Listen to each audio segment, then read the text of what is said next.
I I should have never agreed to go to that party. It started with a single text. Come out tonight. It'll be fun. I promise. The message was from Marcus, the man I should have never gotten involved with. He was dangerous, not in the way that he'd hurt me, but in the way that he made me forget who I was, what I stood for. I hesitated. I always hesitated when it came to Marcus. But hesitation never stopped me from making bad decisions. And tonight would be the worst one yet. When I walked into the party, the air was thick with music, alcohol, and temptation. My heartbeat quickened the moment I spotted him, leaning against the bar with that easy confidence that made my stomach tighten. He caught my eye and smirked, tilting his glass toward me in a silent toast. I should have walked away. Instead, I moved toward him, my body betraying me before my mind could stop it. The warmth of his hand on my waist sent a shiver down my spine, and when he leaned in, his breath hot against my skin, I felt myself slipping, falling. Then, my phone buzzed. I ignored it at first, but when it buzzed again, something in my chest twisted.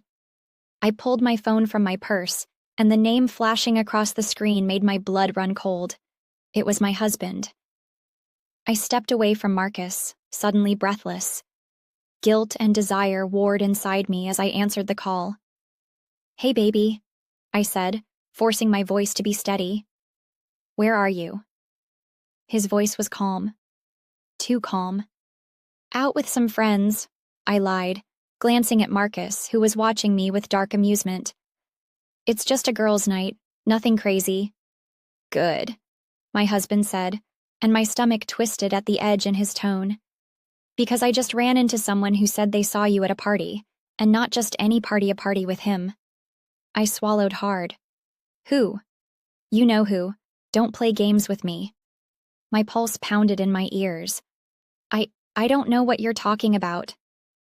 Silence. Heavy. Deadly. Then, a low chuckle. I'm outside. My heart stopped.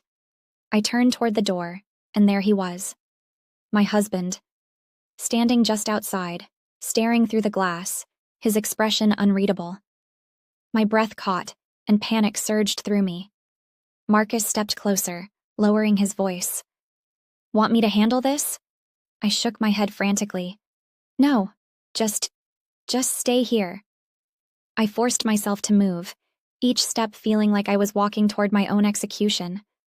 When I pushed open the door, the cold air slapped me in the face, sobering me instantly. My husband looked at me, his eyes dark with something I couldn't quite place. Hurt? Anger? Betrayal? Tell me the truth, he said quietly. I opened my mouth to lie, to smooth it over, to make this go away. But then, out of the corner of my eye, I saw something that made my blood freeze. A familiar figure. Not Marcus. Another man. My best friend's husband.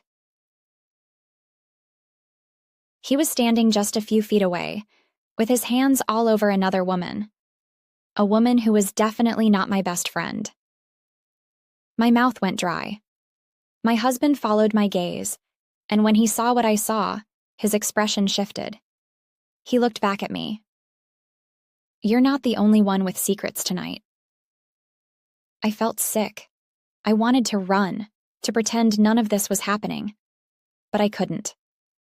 Because suddenly, I wasn't just caught in my own affair, I was caught in someone else's too. And in that moment, I knew.